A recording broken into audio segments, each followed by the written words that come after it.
Olá, cursistas! Sejam muito bem-vindos a mais uma aula da disciplina Financiamento e Investimento Imobiliário. É com prazer que estou aqui novamente com vocês. Espero contar com vocês para mais um excelente resultado e, para isso, conto com a dedicação de vocês nos estudos e atividades da sala virtual. Mas também é muito importante que vocês leiam a apostila sobre os temas da aula de hoje. Vamos começar? Na aula passada, nós vimos sobre o fomento do mercado imobiliário vivido no milagre econômico, a crise inflacionária, a ascensão econômica pós-Plano Real e a retomada do mercado imobiliário, o atual cenário do setor imobiliário e alguns dos principais produtos imobiliários. Hoje, vamos iniciar aprofundando o estudo sobre o sistema financeiro de habitação, começando pela importante história desse sistema. O sistema financeiro de habitação foi criado na década de 1960 pela Lei 4.380, de 21 de agosto de 1964, em razão de uma reformulação geral do sistema financeiro nacional, que buscava de forma permanente a captação dos recursos financeiros destinados à aplicação habitacional, para diminuir e amenizar os problemas sociais e, assim, viabilizar o crescimento do país nessa área, que passava, naquela época, por sérias dificuldades. Os recursos escassos por conta da inflação, o crescimento exacerbado da população, principalmente em grandes centros urbanos, a grande dificuldade para a concessão de financiamentos, a precariedade de serviços de infraestrutura e saneamento básico, uma população carente, sem nenhum ou com pouco atendimento, além do excesso de mão de obra não especializada mal aproveitada, eram alguns dos fatores que atrapalhavam o crescimento do Brasil. Nessa mesma lei, instituiu-se a correção monetária, com o objetivo de abrir o mercado para a colocação de títulos do governo e viabilizar financiamentos de longo prazo, conseguindo-se assim condições reais para os investidores e garantindo o ciclo contínuo do sistema através da igualdade das operações e a atualização permanente de seus valores. Essa correção monetária foi responsável por permitir a sustentação e tornou viável o crédito a longo prazo, mesmo em uma época com uma economia completamente inflacionada. A correção monetária foi fundamental para o financiamento habitacional.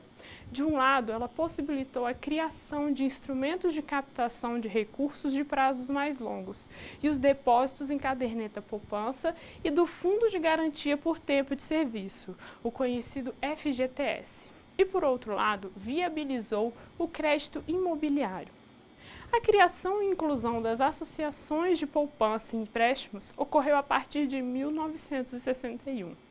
Através de agentes do SFH, era responsável por exercer o papel de banco social, para que a população de baixa renda pudesse adquirir ou construir a casa própria. A busca de recursos para o banco era feita através do Fundo Perdido de Orçamento da União, contribuição de proprietários de imóveis alugados e do FGTS. O suporte financeiro do planejamento habitacional voltado à população carente era através dos recursos do FGTS. O Sistema Brasileiro de Poupança e Empréstimo, ou SBPE, foi criado em 1967, com um subsistema que atendia às demandas habitacionais da população de renda média, feitas pelas sociedades de créditos imobiliários, associações de poupança e empréstimo e as caixas econômicas, que estudaremos melhor mais para frente. Os recursos utilizados por elas eram as letras imobiliárias, que eram na época uma fonte de recursos de destaque na captação das sociedades de crédito imobiliário. A caderneta de poupança veio dentro de poucos anos e rapidamente cresceu como fonte de recurso, devido às suas características que eram muito mais atrativas, como a rentabilidade, a liquidez e segurança, e principalmente a estabilidade, trazendo assim um considerável crescimento econômico.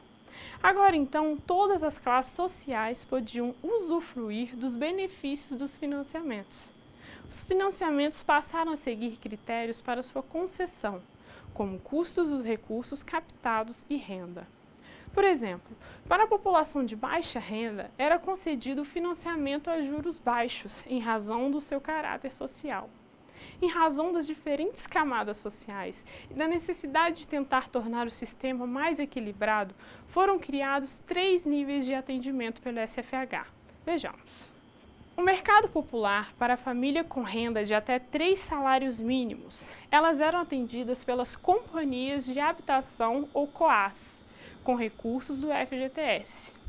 O mercado econômico para as famílias com renda de 3 a 6 salários mínimos, que eram atendidas por organizações sem fins lucrativos denominadas cooperativas habitacionais, também com recursos do FGTS.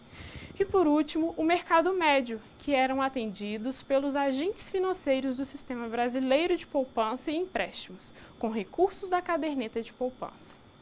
Esse período de ouro do sistema do SFH foi até a segunda metade dos anos 1970, com o crescimento dos depósitos em caderneta de poupança, chegando a ocupar o primeiro lugar nos rendimentos financeiros não monetários. O aumento dos empregos e dos salários do país fez com que os recursos do FGTS crescessem. Entretanto, nem tudo foram flores. As demandas sociais passaram a não serem atendidas, o que causou muitas críticas ao BNH. Muitos questionamentos foram feitos em razão da grande preocupação com o crescimento econômico e o consequente esquecimento daquela população de baixa renda, ou seja, se desviando de um dos principais motivos de sua criação. Motivo que causou, em 1986, a sua extinção, deixando seu lugar para a Caixa Econômica Federal, que passou a focar principalmente no papel social. Bom, agora que já abordamos um pouco da história do SFH, vamos partir para o presente. Porque a gente sabe que a maioria das pessoas que adquirem um imóvel hoje em dia precisa fazer uso de financiamentos. E as instituições que cedem esses recursos utilizam em geral 2 sistemas: o sistema financeiro de habitação ou o sistema financeiro imobiliário.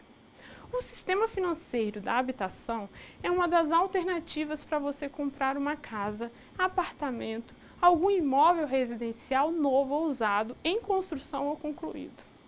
Ele foi criado em 1964 e tem como objetivo facilitar a aquisição de casa própria para a população de baixa renda, propondo-se a respeitar a relação entre o salário daquele que quer comprar o imóvel e o valor da prestação do financiamento. Os contratos imobiliários do Sistema Financeiro de Habitação podem ser feitos através da Caixa Econômica Federal e de outras instituições financeiras, igualmente autorizadas pelo governo federal e estadual. O SFH rege a maioria dos financiamentos habitacionais que ocorrem no país, e ele emprega recursos da poupança ou repassados pelo FGTS, que são empregados na construção ou aquisição de imóveis residenciais. Outro sistema utilizado para o financiamento é o SFI, Sistema Financeiro Imobiliário, que foi instituído pela Lei 9.514 de 1997 e tem por finalidade promover o financiamento imobiliário em geral, segundo condições compatíveis com as da formação dos fundos respectivos. Podem operar no SFI as caixas econômicas, os bancos comerciais, os bancos de investimento, os bancos com carteira de crédito imobiliário, as sociedades de crédito imobiliário, as associações de poupança e empréstimo, as companhias hipotecárias e, a critério do Conselho Monetário Nacional, qualquer outras entidades. A definição da modalidade do empréstimo imobiliário depende da renda, do valor do imóvel e da capacidade de pagamento e endividamento do mutuário. Os contratos que não cumprem os requisitos do SFH são automaticamente regidos pelo SFI. Vejamos as principais diferenças desses 2 sistemas. A primeira diferença que nós temos é quanto à criação dos sistemas do SFH. É muito mais antigo, no caso o SFH ele é muito mais antigo que o SFI.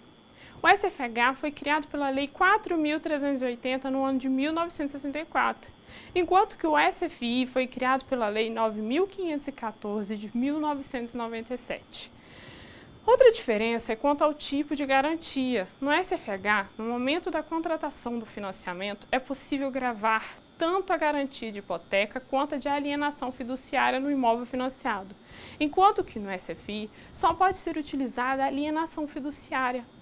O prazo de financiamento no SFH pode ser de até 420 meses, e esse prazo pode variar de banco para banco.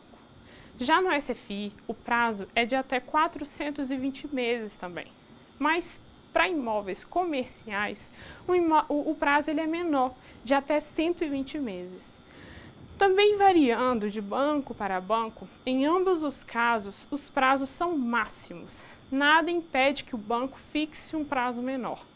A taxa de juros do SFH é de até 12% ao ano, enquanto que o SFI a taxa é livre, sendo negociada em cada caso.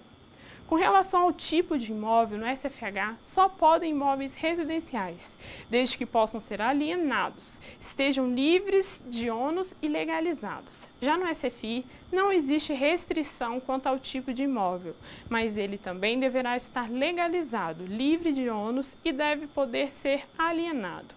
O contrato no SFH será um instrumento particular com poder de escritura pública ou uma escritura pública, enquanto que no SFI será apenas a escritura pública propriamente dita. E de onde vêm os recursos que financiam cada sistema?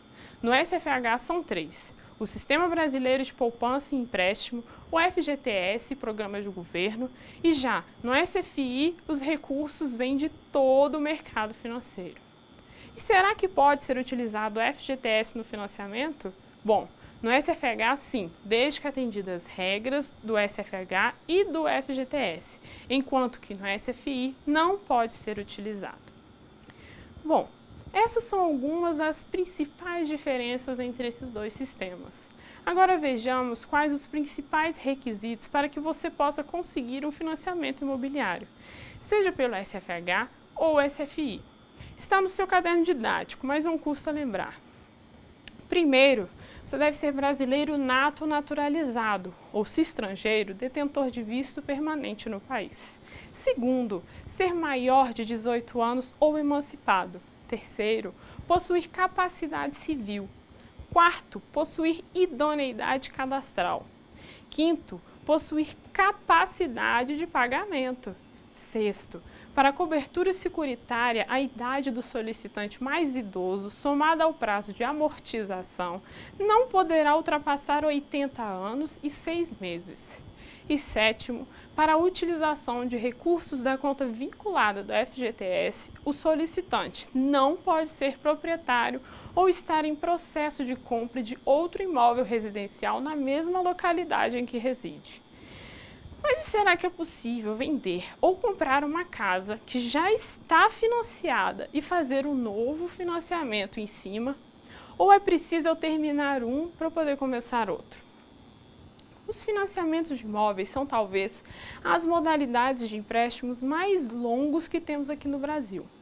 Para se ter uma ideia, a Caixa, que é o principal banco financiador de imóveis por aqui, trabalha com até 420 meses, ou seja, 35 anos. É muito tempo e praticamente impossível fazer uma previsão para um período tão longo assim. Então, é comum haver venda de casas ou apartamento durante a vigência do contrato. Neste caso, se o comprador quiser financiar, também é possível. Na prática, existem 3 maneiras disso acontecer. 2 são legais e uma de maneira informal. E quais são elas? A primeira é a transferência do financiamento para o nome do comprador na mesma instituição. A segunda é o refinanciamento.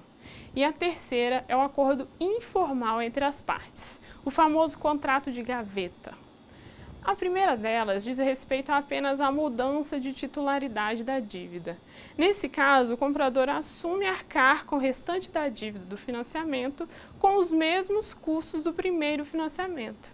Vale dizer que essa modalidade é pouco utilizada, e isso se deve muito ao fato de que o novo proprietário não poderá usufruir de novos possíveis benefícios, uma vez que estará apenas assumindo o contrato antigo. Já o refinanciamento é a modalidade mais indicada. em razão de haver a quitação do saldo anterior e ser realizado um novo financiamento em nome do novo comprador. E aqui, diferentemente da outra modalidade, será possível ao novo proprietário usufruir de novos possíveis benefícios. Então, já que essa é a modalidade mais utilizada e mais indicada, é importante entendermos como que isso acontece. Imagine um caso hipotético onde uma pessoa tenha financiado R$120 mil para a compra de uma casa. Dessa forma, o saldo devedor dessa pessoa com o banco é de quanto? R$120 mil. Durante o período, essa pessoa pagou as prestações normalmente.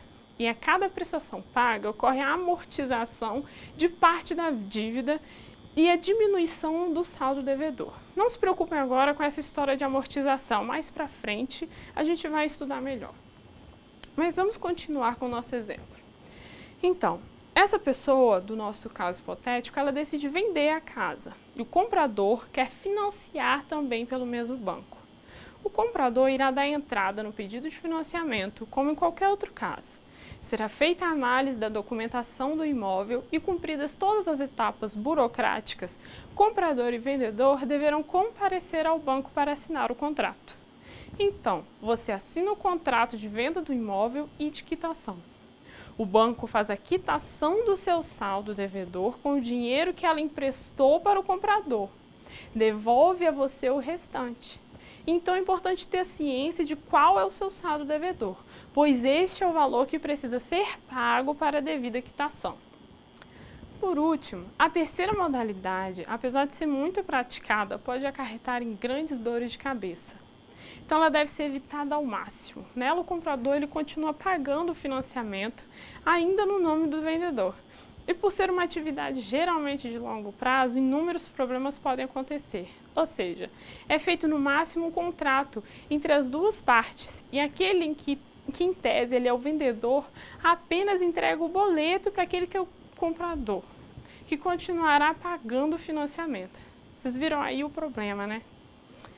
Então, até agora nós falamos de um segundo financiamento para o imóvel.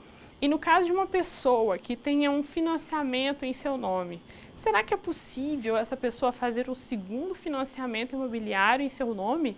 Claro que sim. Mas para isso, ele terá que observar algumas normas, além dos requisitos comuns a quem tenta um financiamento. O primeiro deles é quanto ao percentual de comprometimento da renda bruta familiar, que deverá obedecer o limite de 30%. Para esse financiamento, qualquer imóvel, mesmo que seja o primeiro financiamento, deve ser observado esse limite, que estudaremos melhor mais para frente. Mas, resumidamente, a parcela do financiamento ela não poderá comprometer mais de 30% da renda bruta mensal da família. Então, quando tratarmos do financiamento de um segundo imóvel, isso não será diferente. Entretanto, deverão ser somadas as duas parcelas de financiamentos e ambas juntas não poderão exceder 30% da renda bruta da família. Além disso, a idade do proponente mais idoso deverá ser levada em conta. Como assim? Na hora de verificar o prazo do financiamento, deve-se tomar a idade mais o prazo, e o resultado não pode ser superior a 80 anos e 6 meses. Ou seja, se João é um dos proponentes do financiamento, se a renda de João é levada em conta para fazer o financiamento, e vamos supor que ele tem 60 anos e é o mais velho dos 3 proponentes do grupo familiar, o prazo máximo do financiamento será de 20 anos e 6 meses. Isso porque, somando os 60 anos referente à idade, mais os 20 anos e 6 meses, nós teremos o total de 80 anos e 6 meses. Agora, continuando a nossa aula, vamos compreender quem são os intermediários financeiros, mas antes vamos entender como que funciona o sistema financeiro nacional. E por que isso? Para que vocês entendam onde está localizado os intermediários financeiros. Vejamos. Então, os intermediários financeiros estão localizados aqui no Bacen. Eles são todos subordinados ao Bacen. que é o Banco Central. São fiscalizados e autorizados a funcionar pelo Bacen. Então a gente tem aqui os bancários, os agentes especiais e os não bancários.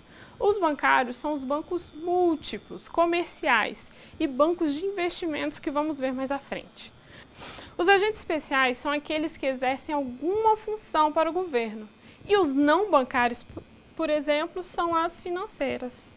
Os intermediários financeiros são aqueles que viabilizam o sistema financeiro nacional. Eles vão atuar na intermediação, vão recolher os recursos dos agentes superavitários, que são os investidores, aquela pessoa física ou jurídica que vai até o banco fazer o investimento. E vai repassar esses valores aos agentes deficitários, que são os tomadores de empréstimo, sejam eles pessoas físicas ou jurídicas. A grande maioria desses agentes financeiros funcionam sob a forma de banco múltiplo. E junto com esses bancos múltiplos, temos outros pequenos participantes que são os correspondentes bancários. As lotéricas, os caixas eletrônicos em farmácias, o banco 24 horas. E para entender melhor então, o que é o banco? Segundo o Banco Central, é a instituição que recebe os recursos dos agentes superavitários, que a gente já falou, e repassa créditos para os deficitários. E para esses serviços, eles vão cobrar uma tarifa de juros e comissões. Os três principais tipos de banco são o banco comercial, o banco de investimento e o banco múltiplo, que é uma mistura dos dois. Os bancos comerciais são as instituições monetárias. Elas criam moedas. Como é que elas criam moedas, professoras? Através do efeito multiplicador de crédito. Os bancos comerciais oferecem opções de crédito a curto e médio prazo. Eles captam recursos tanto com depósitos à vista quanto com os depósitos a prazo. O principal serviço desses bancos comerciais são as contas correntes, que são livremente movimentadas por cartões de crédito e de débito também. Esses bancos, para funcionarem, dependem de uma autorização do Banco Central e também da CVM. E eles devem ter obrigatoriamente na sua denominação a palavrinha banco. E também devem ser constituídos na modalidade sociedades anônimas, que são aquelas sociedades de capital aberto. A grande maioria dos bancos no Brasil são organizados na forma de banco múltiplo, que a gente vai ver agorinha. O outro tipo de banco que nós temos são os bancos de investimentos. Segundo o Bacen, eles são especializados na subscrição de ações ou financiamentos de médio e longo prazo, diferentemente dos bancos comerciais, que só financiam de curto a médio prazo. Esses bancos são especializados, como o próprio nome já diz, em investimentos. Agora, tendo como base o banco comercial e o banco de investimentos, a gente tem os bancos múltiplos. E o que são eles? Os bancos que possuem pelo menos duas carteiras, a carteira comercial ou a carteira de investimento. A maioria dos bancos no Brasil trabalham na forma banco múltiplo. Esses aglomerados financeiros devem atuar então com prévia autorização do Banco Central e são fiscalizados também pela Comissão de Valores Mobiliários.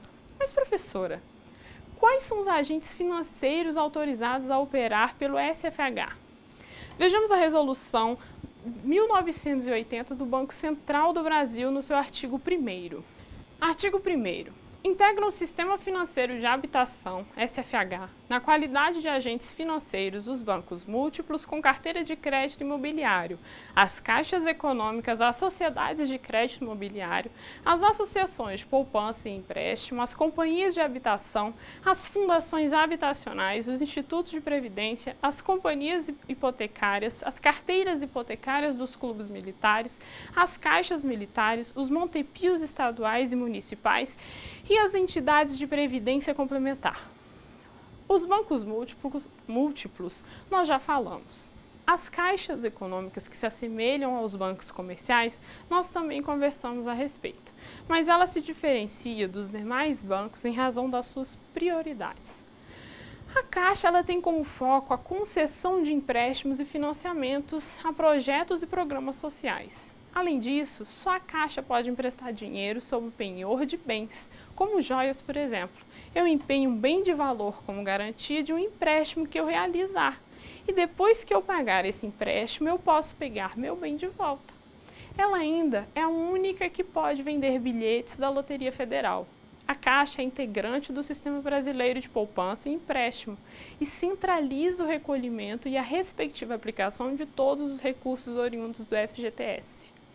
Bom, já a Sociedade de Crédito Imobiliário é uma instituição financeira que atualmente atua como repassadora de recursos do Sistema Financeiro de Habitação.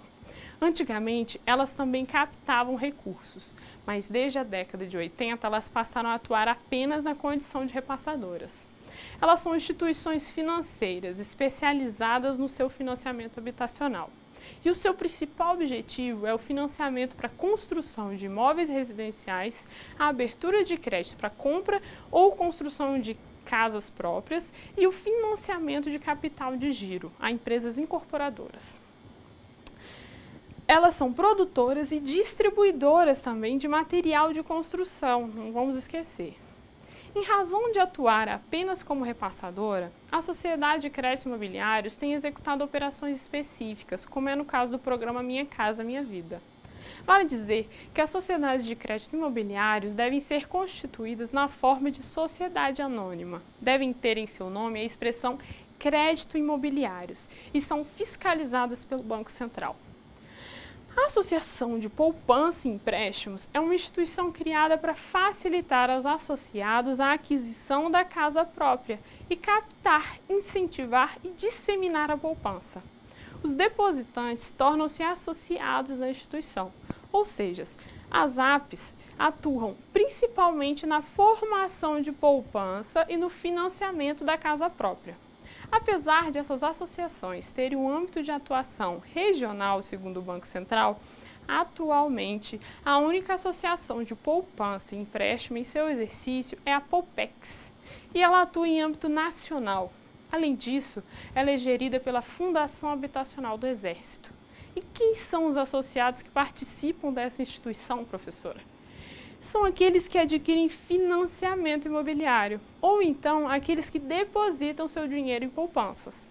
Elas atuam sob a forma de sociedade civil, sendo supervisionadas pelo Banco Central. Suas operações ativas são basicamente direcionadas ao mercado imobiliário, inclusive ao sistema financeiro de habitação. Já as operações passivas, além dos depósitos de poupança, são constituídas de, vejamos, letras hipotecárias, repasses e financiamentos contraídos no país, empréstimos e financiamentos contraídos no exterior, letras de crédito imobiliário, letra financeira e depósitos interfinanceiros. Bom, continuando, nós temos também as companhias hipotecárias, que são instituições que atuam no segmento imobiliário e que possuem a finalidade de conceder financiamentos imobiliários residenciais ou comerciais. Comerciais, professora? Isso mesmo, as companhias hipotecárias também concedem financiamentos comerciais. Além disso, oferecem empréstimos garantidos por hipotecas ou alienação fiduciária de imóveis e repasses de recursos relacionados a programas imobiliários, além da administração de fundos e investimentos imobiliários. A companhia hipotecária, diferentemente dos demais, não recebe depósitos de poupança. Seus recursos provêm, por exemplo, de letras hipotecárias, debêntures, empréstimos, financiamentos do país e no exterior e letras de crédito imobiliário. Ela também será fiscalizada pelo Banco Central, assim como as outras instituições, mas também será supervisionado pelo Conselho Monetário Nacional. Importante dizer que deverá ser constituída sob a forma de sociedade anônima também e conter a expressão companhia hipotecária lá no seu nome. Além dessas instituições financeiras, no Brasil nós temos a figura da Companhia de Habitação do Estado, as COABs. Elas atuam em âmbito estadual, ou seja, cada estado tem a sua. Elas têm o principal objetivo de trazer moradia para os mais necessitados, urbanizar as favelas, melhorar as condições de moradia, e a ideia era acabar com os conglomerados de favelas, com famílias em situações de risco e fornecer dignidade, casas, apartamentos seguros, com saneamento. Os recursos investidos advêm do governo de cada estado em parceria com os municípios e o governo federal, por meio dos programas voltados à habitação de interesse social. Eis alguns exemplos, umas fotos de moradias construídas em razão das Coabs. É possível constatar, então, que o nosso sistema tem demonstrado uma preocupação em garantir o direito à moradia assegurado no artigo 6º da nossa Constituição. Embora com o passar do tempo tenham sido criados inúmeros programas voltados para habitação e moradia, ainda é possível vermos uma grande desigualdade social. Enquanto alguns moram em mansões luxuosas, bilionárias, outros moram em casas de papelão, aglomerados em algumas favelas. A desigualdade é notória. Em nosso dia a dia nos deparamos com essas cenas centenas de vezes, ou seja, muito ainda tem que ser feito. Bom, agora deixo vocês com o dever de casa de ler o caderno didático, responder as questões e avaliações e anotar eventuais dúvidas que tenham surgido para que possam ir no fórum tirar dúvidas dessa aula lá na área do aluno. E com isso, encerramos os assuntos da nossa segunda videoaula. Eu espero que esse momento tenha sido bastante proveitoso para o estudo de vocês. E lembrem-se de acessar a sala virtual e participar dos fóruns. Por enquanto é só. Bons estudos e até a próxima aula!